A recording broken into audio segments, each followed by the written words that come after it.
Welcome to the Deep Dive, where we take a stack of sources and unpack the most important nuggets of knowledge and insight. Today, we're plunging into a truly extraordinary journey, the first-hand account of veteran journalist Mohammed Al-Baqali. Yeah, this is quite a story. His mission to Gaza aboard the Hanthala ship.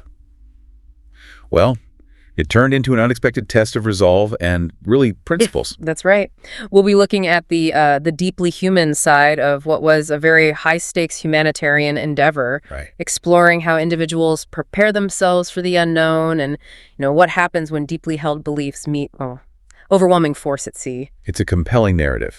Resilience, conviction, and this sort of quiet, profound defiance runs through it. Absolutely. We have this remarkable transcript from an interview with Al-Baqali, who was right there on board the Hanthala. His story is just packed with surprising details, moments of profound human connection, and a really striking perspective on global events. It gives you a unique window, doesn't it? It really does. Yeah. Into the complexities of international conflict, civil action, all of it. So our mission today is to thoroughly unpack his entire experience. Yeah, let's get into it. From the ship's quiet preparations, which happened in this unexpectedly supportive Italian town, interestingly enough, right through to its dramatic interception in international waters, and then his challenging detention and deportation. And we'll explore the wider implications too, right? What these acts of solidarity mean in a world grappling with such complex conflicts. Exactly. Okay, let's delve in. So our story begins, as many do, with a vessel and a mission, the Hanthala. Right. This wasn't just any ship. It was the 37th in a long line of Freedom Flotilla missions, a long-standing initiative aimed at breaking the siege on Gaza. 37th. That's persistence, isn't it? It really is. Considering that history, what was the core purpose of this latest mission, both practically and, symbolically? Well, the primary aim was truly twofold. On one hand, there was a very concrete practical objective, delivering humanitarian aid. Al-Baqali emphasized this, detailing how they carried essential supplies and, quite poignantly, children's toys. Toys. Yeah, that hits home. It really underscores the innocence and vulnerability they were trying to address in Gaza, but equally, maybe even more crucially, was the symbolic aim. Right. Just directly defying the blockade itself. This Freedom Flotilla coalition, they've been sending ships for about, 17 to 18 years now. That long, wow. Yeah, and yet only a handful have ever successfully reached Gaza. The last reported success was way back in 2008. 2008. So it's mostly about the attempt then. Pretty much. When we connect this to the bigger picture, these missions are enduring acts of nonviolent resistance. They're aimed squarely at raising global awareness, keeping the blockade in the international spotlight. And challenging the status quo. Exactly. Challenging it, regardless of whether they physically reach the destination or not. It's about the act of trying, the act of defiance, as much as the outcome. What's particularly striking about this journey is just the sheer audacity of undertaking it.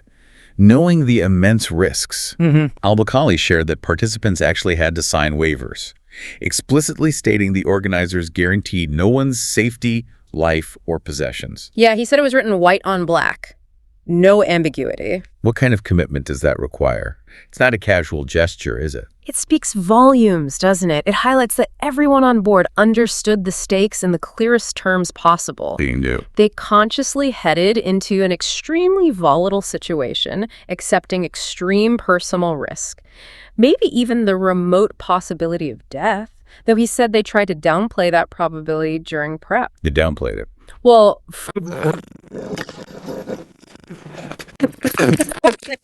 because they showed fear or hesitation during training. Really? Yeah, so it really pushes us to consider what deep conviction drives someone to take that leap, knowing the consequences, especially when your safety is explicitly disavowed. It's beyond typical activism. Absolutely. It's almost a spiritual commitment to the cause. They believe so strongly they put their lives on the line. So who were these courageous individuals on the Hanthala? The sources paint a fascinating picture. 21 people, 10 different nationalities, ages ranging from a 25-year-old parliamentary deputy, the youngest, Right. to a 75-year-old grandmother named FedEx, who, remarkably, cooked for everyone. FedEx. Yeah, she became the grandma of the world for the crew, he said. That's lovely. It truly was a microcosm of global solidarity. Diverse backgrounds, ages, even religions, Jewish and Muslim participants side by side. But there was a strategy to the mix, wasn't there? Al-Baqali pointed this out. Yes, very much so. The composition was strategic. He explained the organizers intentionally prioritized Western nationalities. How many? Let's see, 7 Americans, 4 French, 2 Spanish, 2 Italians, 1 Norwegian. Yep. Contrast that with just 2 Arabs holding what he called pure Arab passports, 1 Moroccan, 1 Tunisian, plus an Iraqi American, but on an American passport. So not just diversity for diversity's sake. Not at all. A very calculated decision. What was the strategic advantage there? Yeah. Shifting diplomatic responsibility. Precisely. The underlying logic, according to Al-Baqali, was to make any interception diplomatically costly for Israel. Oh, okay. The more Western passport holders on board, the greater the potential international outcry, the more diplomatic pressure if something happened to them. Like a kind of soft immunity. Exactly. A soft immunity. It meant a forceful Israeli intervention would be much harder to justify globally, more condemnation, more diplomatic headaches. A non-military shield using public opinion. Yeah, leveraging international relations as protection. It recognizes that military might gets constrained when citizens of powerful Western nations are involved. Beyond nationality, what about their preparation? They spent 5 days in Gallipoli, Italy.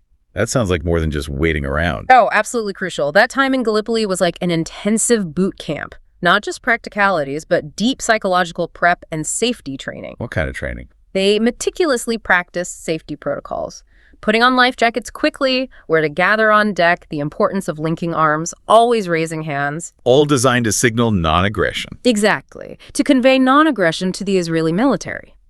But it wasn't just physical drills. It was about building mental fortitude, collective resilience for the confrontation they knew was coming. And the captain helped with that? Immensely. Huda Oraf, the captain, had done this 8 times before. 8 Freedom Flotilla missions. 8 times? Yeah, so she brought this wealth of practical experience, this invaluable calm, shared insights from previous boardings. That period was vital in forging them into a unit ready for the unpredictable. And the ship itself, the Hanthala, had quite a backstory. Not exactly a luxury liner, you said. Far from it. This wasn't some grand cruise ship. It was a small, old fishing vessel built back in 1968. Wow, 1968. And what's even more telling, it was actually bought by one of the participants using most of his personal savings. Bought, not rented. Bought, because its ultimate fate was almost certainly confiscation. Most ships on these missions, once seized, they're not returned. So a total loss expected. Pretty much. And comfort. Minimal. Al-Baqali described people sleeping on sponges on the deck. Fewer sleeping spots than crew members. Just sponges. Yeah. That really underscores the personal sacrifice involved. It does. It wasn't a well-funded venture in the usual sense. It was grassroots, powered by deep conviction and people committing everything they had. And here's a really interesting bit. Yeah. The community in Gallipoli, Italy, fully embraced them. Yeah, that was amazing. The mayor visited, residents brought gifts for Palestinian kids. It became this hub, like a pilgrimage site almost. That local support was absolutely vital, a huge psychological boost. It created this warm, welcoming environment. Al-Baqali called it a nurturing environment. Seeing locals, families, kids, bringing gifts, offering encouragement. It just reinforced their sense of purpose, that global solidarity. But it wasn't all smooth sailing, even in port. There was an incident. Right. Even in that supportive atmosphere, Al-Baqali recounted this disturbing sabotage attempt. A rope was found wrapped around the ship's propeller while it was still docked. Sabotage. Well, they didn't know who, but the implication was clear. And here's the thing. They only announced it to the crew after they were safely in international waters. Why wait? To avoid an investigation. An investigation would have delayed their departure for weeks. Discovering it after sailing was a calculated move by the organizers to keep the mission on track. Wow, that highlights the opposition they faced even before leaving. Absolutely. Suggests concerted efforts to disrupt them, even in a friendly port. A testament to the forces working against their message. So after all the preparations, the unexpected challenges, the Hanthala finally set sail. 7 days at sea with 21 people. What was daily life like? Intense, I imagine. Definitely intense. An exercise in collective living under really challenging conditions. Like a floating commune with a single purpose. Did they have a routine? A rigorous schedule, actually. Morning and evening meetings, they discussed legal issues, potential interception scenarios, reviewed safety protocols constantly. Always ready. Despite the conditions. Cramped old boat. Yeah, despite the cramped conditions, basic amenities. Remember, old fishing boat. But Al-Baqali noted this remarkably strong sense of camaraderie, shared purpose. How did that work practically? Everyone had duties, washing dishes, cleaning the ship, literal sign-up sheets for chores. And the 75-year-old grandmother, FedEx. Cooking for everyone. Cooking for everyone. She became the central figure, the shared hardship, clear division of labor. It fostered this unique, almost utopian bond, he said. An intense human fraternity. That sounds incredibly grueling, though. Seasickness, constant movement. How did they cope psychologically? Isolation, discomfort. Al-Baqali emphasized just the sheer human capacity for adaptation. He saw a remarkable resilience. Even with seasickness. Oh, yeah. Despite bouts of seasickness, fatigue, he got it himself, needed help. At one point, the crew found comfort and strength in their shared goal. A school of human fraternity, he called it. Exactly. Mutual support was paramount, like Grandma FedEx caring for those feeling unwell. And what's truly striking, he explicitly said he never saw a single argument, conflict, not even a raised voice among this diverse crew in 7 days. Never. That's incredible. Incredible. This collective spirit, focused intensely on the humanitarian objective, just transcended potential conflicts. An almost utopian sense of unity, shared purpose, and extreme circumstances can forge powerful bonds. And they weren't totally cut off, were they, in this isolated environment? No, not entirely. They had Starlink. Constant internet access. Starlink. Crucial. Absolutely crucial for staying connected to the outside world, monitoring news, global reactions, especially for the journalists on board. Like Al-Baqali himself. Right. He continued working, filing reports, doing interviews for Al Jazeera, constantly balancing his journalism with ship life, the intense routine. He said there was no superfluous time. Every moment was occupied. Sounds like boredom wasn't an issue. But what about morale? Looming interception. Did they have ways to keep spirits high? They certainly did. Al-Baqali vividly remembered 2 American rap singers, Chris and Jacob. Rappers on board. Yeah. They created this lively atmosphere, singing, raising slogans. They even strategically discussed which song they'd sing when confronted by the Israelis. Planning their protest song. Exactly. Not just entertainment, a deliberate act of psychological prep, building collective courage, unifying them through sound and shared defiance. Ingenious, really. And what was their chosen anthem? Bella Ciao, the iconic Italian partisan song. Bella Ciao. Powerful choice. He proudly called it a revolutionary rhythm.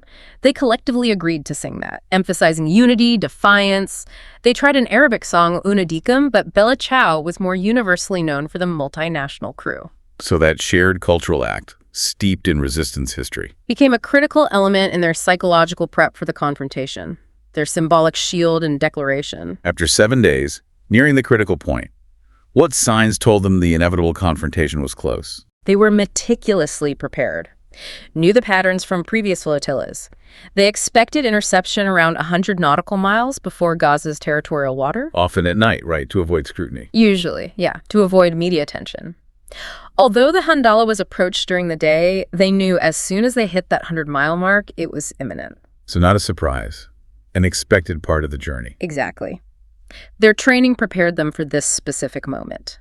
Reduced fear through anticipation and pre-planned responses. And the Israeli presence became unmistakable, not just guesswork. Absolutely. First sign, a fast boat on radar didn't respond to communication attempts. Ominous. Very. A clear sign of an aggressive stance. Then, soon after, they physically saw 4 to 6 Israeli drones hovering right overhead, visible to the naked eye. Drones overhead. That confirms it. Unmistakably. At that point, an emergency protocol was declared on the Hanthala, signaling imminent interception, getting everyone ready for the next very tense steps. The atmosphere must have shifted instantly. So how did the crew, especially the captain, respond, knowing what was coming? The captain, Huda Oraf, Palestinian-American, incredibly composed, remember, 8 previous flotillas. Right. She calmly communicated with an Israeli officer, asserted their position, still in international waters, clearly explained they only had humanitarian aid toys, supplies. And she cited international law. Meticulously, including the International Court of Justice's January 2024 ruling explicitly ordering Israel to allow aid into Gaza, a direct legal challenge. How did Israel respond? They quickly cut off communication, began their aggressive approach, made it abundantly clear they intended to board regardless of legal arguments. They knew what was next. That final act of prep, discarding electronics? Yes, a critical, prearranged protocol. Throw all electronic devices, phones, laptops, tablets into the sea. Why? Strategic. Prevent confiscation, data extraction, use for intelligence, or incriminating the crew. Al-Baqali himself, without hesitation, threw his brand new iPhone into the water. His new phone. Wow. said he preferred it in the sea than in the hands of the Israeli Navy. But crucially, one exception: professional cameras. They kept the cameras. Deliberately, hoping to document the boarding itself, clinging to their mission even then, trying to control the narrative, even under duress. Incredibly tense. What was the atmosphere like in those final moments before the soldiers boarded? Al-Baqali describes this truly remarkable scene of calm and composure. He emphatically stated, "No one who saw terror or fear should tell me. No panic, no scrambling. Just calm. Prepared calm." Drawing strength from their commitment, training, past experiences, they specifically expected a non-lethal intervention. Why not lethal? Primarily due to the international outcry after the 2010 Marmara incident. 10 people killed then. Israel was far more cautious about triggering another international scandal. Right. Did the Marmara change things? It did, which raises that question. How does a group of civilians facing overwhelming military force maintain such composure, even defiance? Their prep, their purpose. Their conviction, unwavering belief in the justice of their cause. The moment of truth arrives. Israeli soldiers boarding the Hanthala. How did it happen? And the crew's response. Al-Baqali called it a truly heroic cinematic scene. Around 20 to 30 heavily armed Israeli soldiers swarmed the ship, some nearly slipping as they boarded the old fishing boat. Yeah, the crew. As they boarded, the 21 crew members, in this powerful, unified act, linked arms, raised their hands high, clear non-aggression, and defiantly sang Bella Ciao. Singing Bella Ciao as armed soldiers boarded. He stresses, not a trace of fear in anyone's eyes. A powerful display of unity, symbolic resistance, almost dreamlike challenge, facing downforce with song and solidarity, immediately set the tone. And the soldiers initially tried a different tactic. Humanitarian light. Yes, exactly. Clear PR move, especially with their own cameras rolling, initially acted gently, offered water, sandwiches. But the crew was ready for that. Meticulously anticipated it, immediately declared a hunger strike, firmly refused all food and drink from their captors. Even Grandma FedEx. Even the 75-year-old grandmother, FedEx, famously refused, just declaring no. Visibly frustrated the soldiers trying to create that positive PR narrative. So that narrative battle started right there on deck. A direct, immediate counter-narrative. Israel, often claiming the most ethical army title, wanted that compassionate image. Right.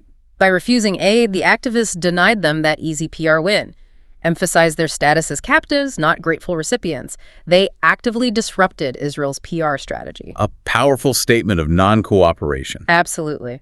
That small act of refusal showed they wouldn't legitimize their capture or let it be framed as anything but aggression in international waters. After that initial show for the cameras, did the treatment change as they were taken towards Ashdod? The facade dropped very quickly. As the ship was taken towards Ashdod, treatment became noticeably more violent, abusive. How so? Al-Baqali recalls soldiers using derogatory language. One soldier, speaking Arabic, pointedly called them rats when identifying him as Moroccan. Rats. A stark shift highlights the true nature of the capture, the aggression masked for the cameras. Once the need for PR imagery passed, the raw reality hit. They went from media subjects to just captives. Arriving in Ashdod, the defiance continued. It absolutely did.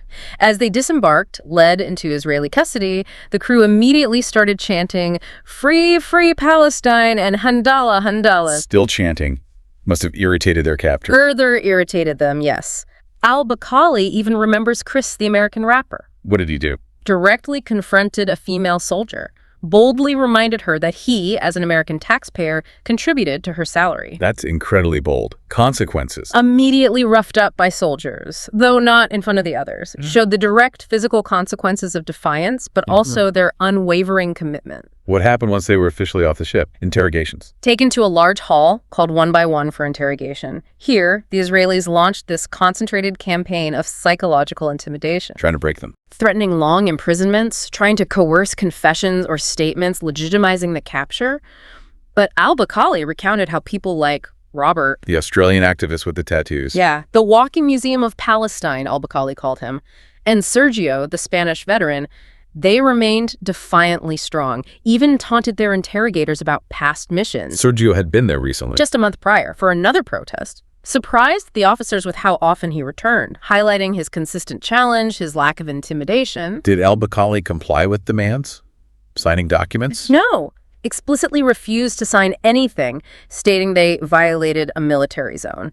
steadfastly insisted, intercepted in international waters, maintained their legal argument, And demanded a lawyer. immediately. A right he was eventually granted, showed his understanding of legal protections even under duress, highlights that ongoing clash of legal interpretations, military zone versus international waters. Beyond the psychological pressure, the physical searches, you mentioned those. Yes, highly intrusive. He described it as the most thorough body search he'd ever experienced. Required removing all clothes except underwear. Dehumanizing. Designed to exert control, find hidden items, and their personal belongings, money, the professional cameras they'd saved confiscated, not returned as of the interview.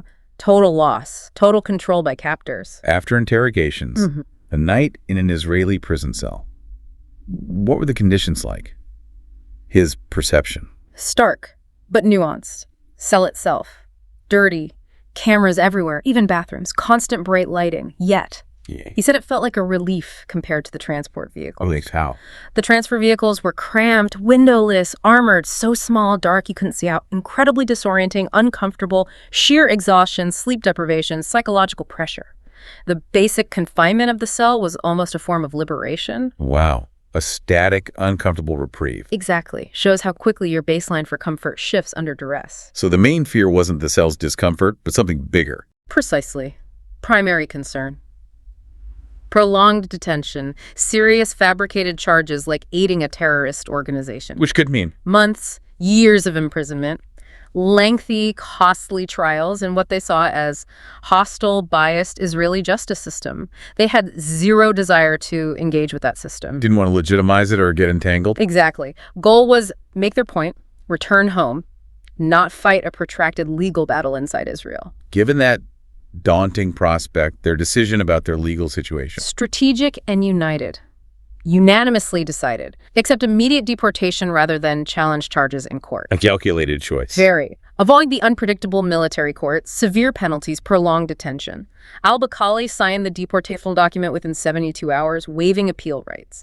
Emphatically stated, no desire to stay in Israel, came for Gaza, not Israel. Highlights their single-minded focus on the mission's objective. Right. Their personal legal battles within Israel were just a diversion from their real purpose. After the detention ordeal, Al-Baqali was deported. How did that unfold? The journey home. Informed a flight would be arranged, typically within 72 hours. Destination Morocco, via France. But his belongings, clothes, wallet, not returned until he reached Morocco. So he traveled in the same clothes he was detained in. Yeah. Even though Tara told his luggage would be checked through, he found it strange, disorienting traveling without his passport, any personal items, relying solely on Israeli authorities for transit, a final exercise of control.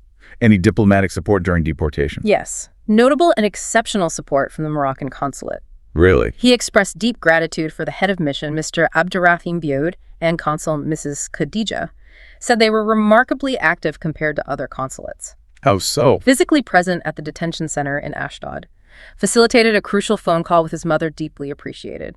Even waited at the plane's door in Israel to ensure his departure. That's significant support. Exceptional, he noted. Deeply appreciated.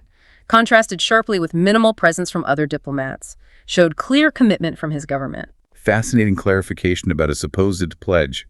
Rumors they promised not to return to Gaza. Al-Baqali explicitly stated that's false. Israel has no legal authority over Gaza itself, so couldn't compel such a pledge. So what did they sign? What's typical? A ban from re-entering Israel, which he noted he had no desire to do anyway. They weren't headed to Israel. Important clarification. Debunks misinformation. Crucial. That misinformation often aims to undermine solidarity efforts, imply activists abandon their cause. He ironically remarked, if such a pledge was required, he'd be back in Gaza right now. Underscores the fabrication. Once free, back home. How did he reflect on it all? Especially since the ship didn't reach Gaza. A failure. Far from it. Profound relief, yes, but also quiet, deep satisfaction. He realized the mission, despite not physically reaching Gaza, achieved a significant partial victory. How so? He believes it metaphorically struck a stone in the war of narratives, drew renewed, critical international attention to Gaza, unequivocally exposed Israel's actions globally. He firmly believes the discourse shifted and their mission contributed. Presence and persistence matter. Even without immediate tangible success. Which connects powerfully to that interview title, Shame is Longer Than Life. How does he see that playing out globally? Israel's standing. He argues that while Israel often succeeded militarily and controlled its early victimhood narrative for decades, it's now losing the war of narratives globally. Losing. Observes a new generation, especially in Europe and America, less influenced by old propaganda. This generation is speaking out vocally, consistently, universities, social media, streets.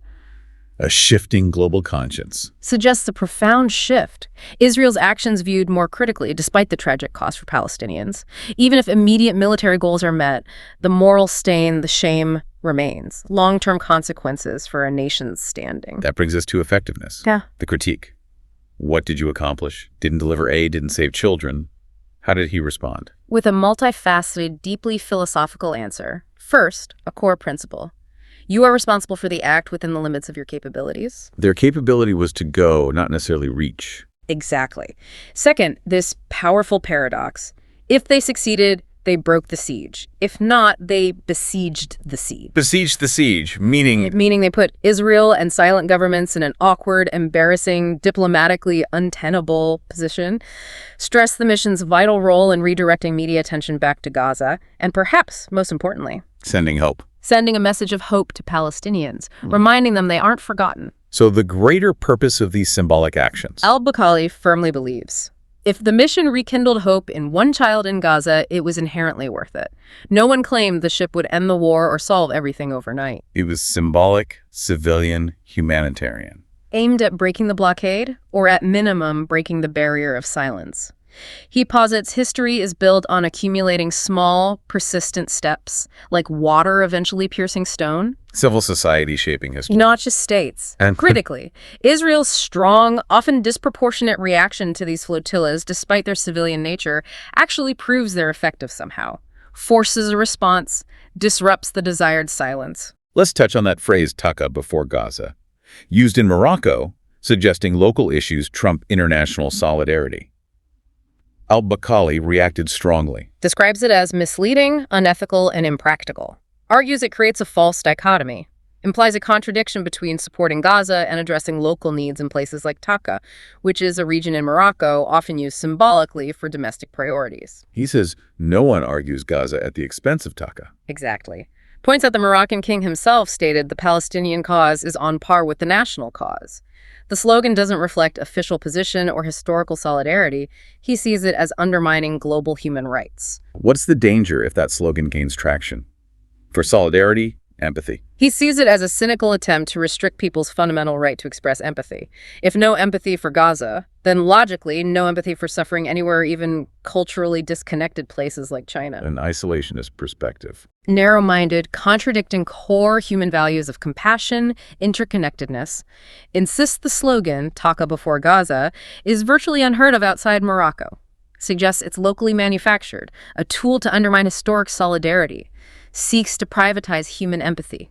Problematic. And he connects this to soft power and national legacy, a moral stance. This is where his argument gains real weight. Powerfully argues a nation's moral standing. Ethical positions contribute significantly to its soft power. Nations gain respect, influence by consistently standing on the right side of history, human rights. Conversely. Remaining silent facing atrocities cites historical parallels, like the Holocaust leaves a historical stain, haunts generations, diminishes moral authority, highlights that unlike past generations claiming ignorance, now we see everything. Global communication. So if Morocco abandoned its moral stance, eventually viewed negatively, even by its own future generations, because, as he puts it, shame is longer than lives. A powerful critique of short-sighted, opportunistic foreign policy. Advocates principled action over perceived immediate gain. Historical judgment catches up. Before we wrap up, let's turn to Al-Baqali himself. His path to journalism wasn't straightforward. Not at all. Far from linear. Originally studied math, on track for higher science education, then a health issue forced to change. Stumbled into journalism. Literally stumbled upon the Institute of Journalism, now ISIC. No prior intention, no burning desire. Confessed to having a distorted, skeptical view initially. Never imagined himself in that role. Didn't even know what it entailed. An accidental entry. How did he reconcile that skepticism? Likens it to an arranged marriage that, against expectations, succeeded remarkably. Found his true calling. Realized he couldn't imagine himself elsewhere. What laid the groundwork? Early love for reading novels, then philosophy, participation in youth groups, scouting, theater, inadvertently built skills, writing, critical thinking, public speaking. And the turning point. An internship at national radio. There, he truly saw the profession's positive potential to inform, empower.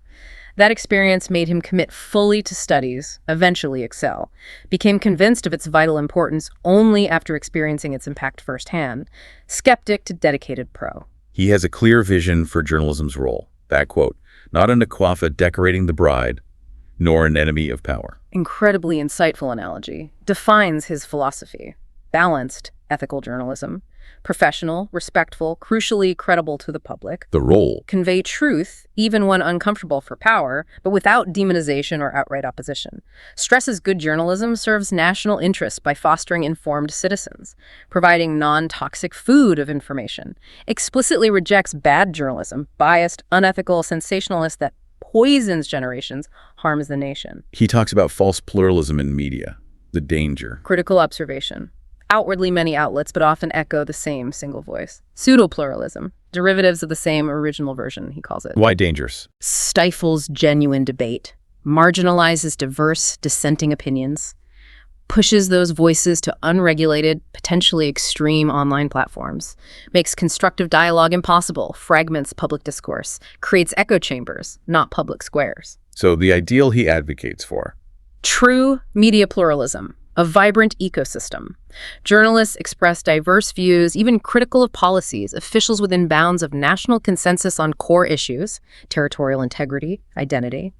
Believes this diversity strengthens the nation, promotes healthy debate, prevents stagnation of thought, which he sees as detrimental to progress, intellectual vitality. His international experience, covering the Arab Spring, sobering assessment of why it turned into hell. Argues while there was unpreparedness among populations and new elites, the primary, most devastating reason for failure was active external interference. External interference. Saw clear evidence on the ground. Certain regional powers, old regimes actively undermining movements, complex tactics, economic disruption, media manipulation, demonizing new leaders. Like Dr. Merzuki in Tunisia. Ridiculed for just discussing food security. Exploiting newfound freedoms to spread chaos, despair.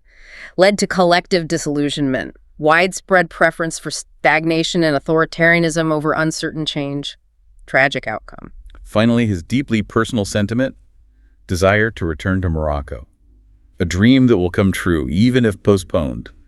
His right of return. Profound, almost spiritual connection to Morocco, his homeland. Travels back frequently, 4 times a year or more. Feels unique comfort there, free from feeling like a foreigner and immigrant. Acknowledges practical reasons keep him abroad. Yes, professional circumstances, work with Al Jazeera, but views potential return not just as a wish, but a right of return. A homecoming after leaving under challenging personal circumstances years ago underscores that strong pull of identity belonging even after years of global work, the enduring power of home. What an incredible deep dive. One man's journey reflecting so many larger stories. From the meticulous planning, unwavering courage on the Hanthala to sharp insights on media, geopolitics, human nature, Mohammed Al-Baqali's experience is truly illuminating. It forces us to consider those quiet acts of courage, often unnoticed.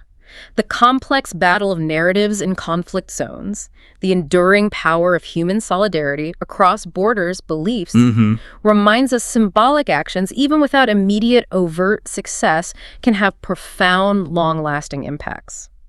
On the historical record, global consciousness, gradually eroding that barrier of silence. And it challenges us, doesn't it, to think about our own role in these global conversations, Yes. whether through action or just informed reflection. What stands out most to you from this? You know, perhaps the most powerful takeaway is Al-Baqali's insistence that the shame is longer than life. Yeah, that hits hard. It's such a stark reminder. History remembers not just what we do, but also what we fail to do. Our moral standing, individually, collectively, it contributes to a legacy that outlives us all. So it prompts us to consider. What historical legacy are we building through our actions, our inactions today, and how will it be viewed by generations to come?